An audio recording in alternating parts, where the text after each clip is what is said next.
Welcome students. Student 12th class में हम जो अभी अपना टॉपिक चल रहा था वो था पोलन पिस्टल इंट्रैक्शन।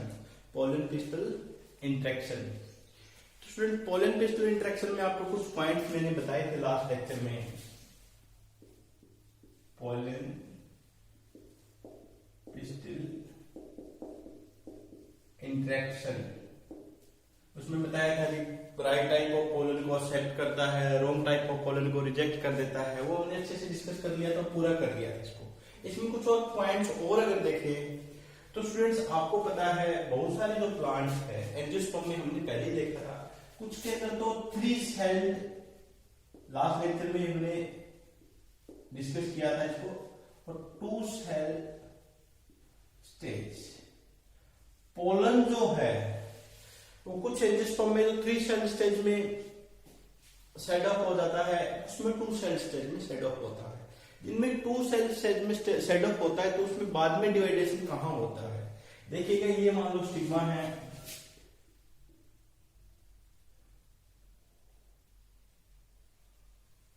पूरा फीमेल पार्ट ही बना लेते हैं अब आप।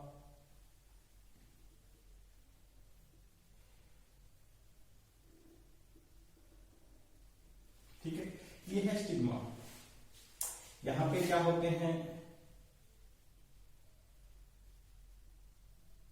सिनर्जिड। इसके पीछे की साइड क्या है? एग सेल है। यहाँ पे आपके पोलर सेंट्रल सेल है, पोलर न्यूक्लियाई है। These are the antipodal cells. ठीक है, यहाँ पे फिलिफॉर्म अपरेटस भी होता है, उसको हम अच्छे से डिस्कस पहले भी कर चुके थे। अब पोलन यहाँ के ऊपर, यहाँ आके गिरा 2 सेल स्टेज के ऊपर, उसकी क्या वो पोलन ट्यूब की फॉर्मेशन हुई। पोलन ट्यूब कहां तक जाएगी? यहां तक। ठीक है, अब स्टूडेंट्स क्या है, आप कहोगे तो 2 सेल स्टेज में 3 सेल स्टेज की बात करें, इसमें 2 गैमीट में फिर कैसे बनेंगे? उसमें तो एक ही जनरेटिव सेल है।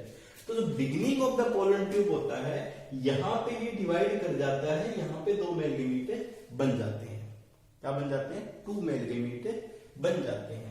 ये पॉइंट यहाँ पे इसलिए बता रहे हैं क्योंकि ये पोलन पिस्टल इंट्रैक्शन से रिलेटेड है। क्योंकि यहाँ पे अगर 3 सेल स्टेज वाला पोलन गिरा,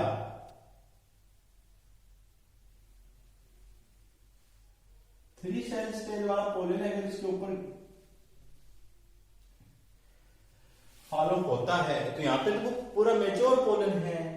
तो ये जो क्वेश्चन आता है कि जो पोलन पिस्टल इंट्रैक्शन है वो स्टिग्मा तक होती है या कहां तक होती है, कौन से पार्ट तक पोलन पिस्टल इंट्रैक्शन चलती है?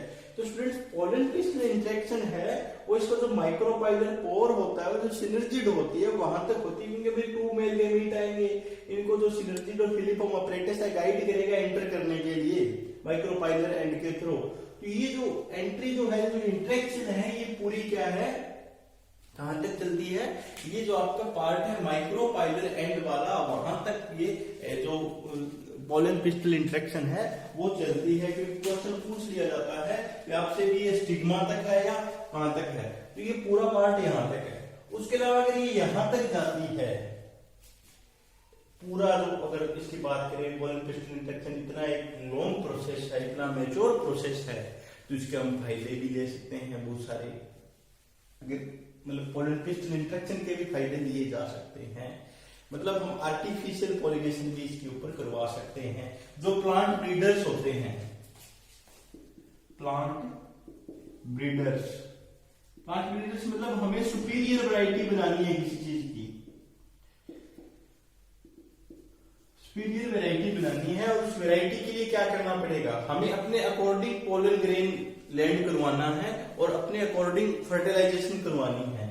तो सुपीरियर वैरायटी उसे ही बोलते हैं प्लांट ब्रीडर्स। आगे हम 9th चैप्टर के अंदर इसको ब्रीडर्स को अच्छे से डिस्कस भी करेंगे। कोई भी सुपीरियर वैरायटी बनाने के लिए हम डिजायर्ड टाइप ऑफ पोलन हम स्टिग्मा के ऊपर लैंड करवाना चाहते हैं, तो उसके लिए क्या करते हैं? उसके लिए स्टूडेंट्स कुछ टेक्निक्स होती है जो हम यूज करेंगे। उन टेक्निक्स को हम आर्टिफिशियल पॉलिनेशन भी कह सकते हैं, या जो हमने अभी तक जितनी भी डिवाइसेस पढ़ी है ये सारी, इनको आउटब्रीडिंग डिवाइसेस भी बोला जाता है।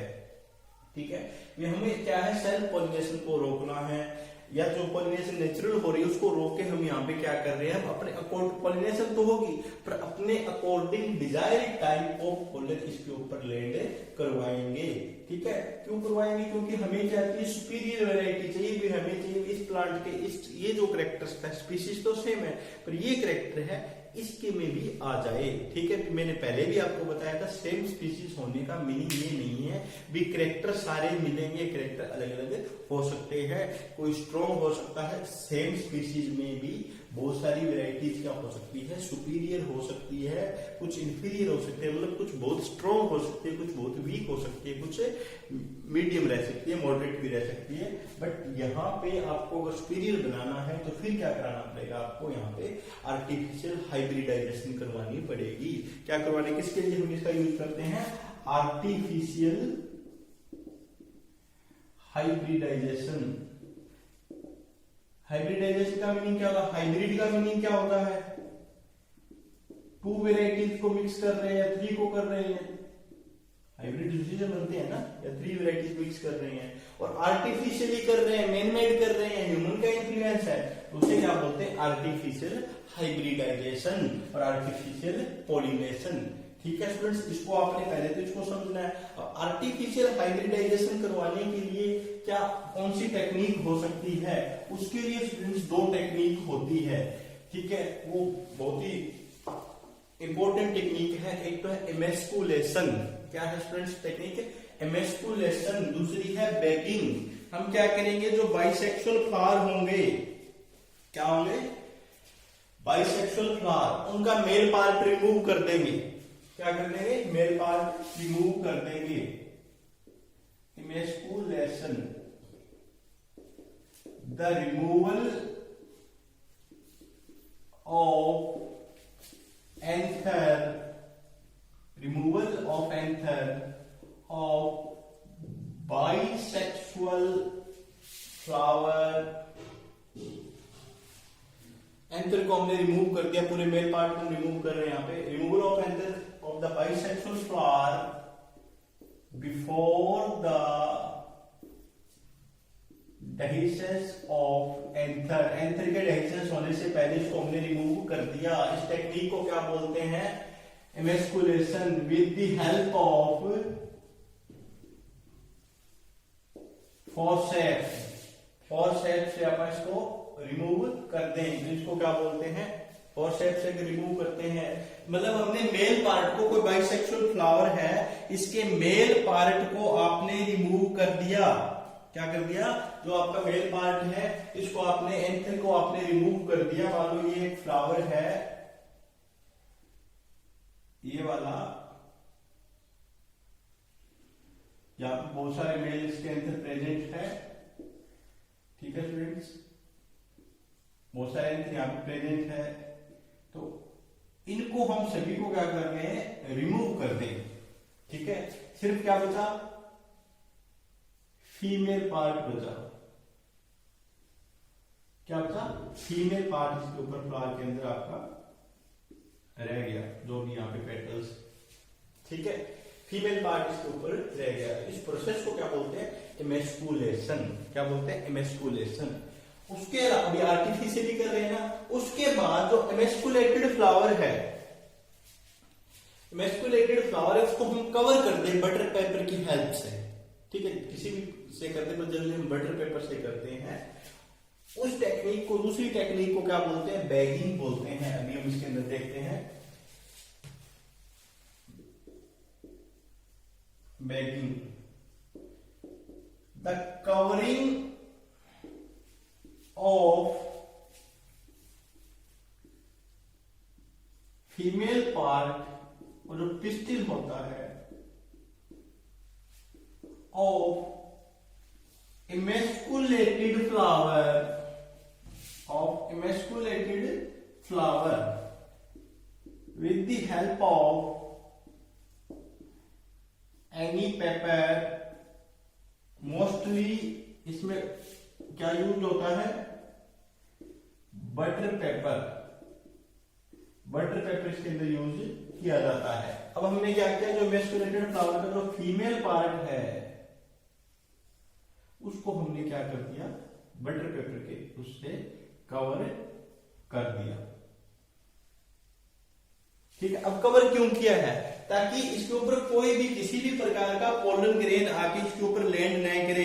जब तक हम नहीं चाहते इसके ऊपर पोलन ग्रेन जो है वो क्या है, लैंड नहीं करेगा, या पूरा हम फीमेल फ्लावर जो है वो इसके अंदर कवर कर देते हैं। इसमें आप ये भी ऐड कर सकते हो, फीमेल पार्ट होगा कवरिंग ऑफ द और कवरिंग ऑफ इमेस्कुलेटेड फ्लावर, ये बेटर रहेगा। इमेस्कुलेटेड फ्लावर को पूरे के पूरे फ्लावर को आपने क्या कर दिया, कवर कर दिया। ये इसके अंदर ही आपका फ्लावर के पार्ट रह गए। ठीक है, इस प्रकार से ये मान लो इसके फीमेल पार्ट्स हैं, ये पेटल्स हैं, ये इसको हमने पूरे को यहाँ से कवर कर दिया। किसकी हेल्प से? बटर पेपर की हेल्प से यहाँ पे इसको हमने कवर कर रखा है। एक covering of emasculated flower with the help of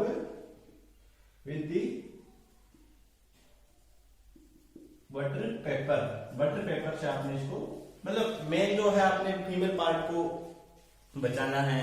ठीक है, अब पॉलिनेटर आएगा नहीं क्योंकि कवर है, इसके ऊपर पोलन ग्रेन लैंड करेगा नहीं।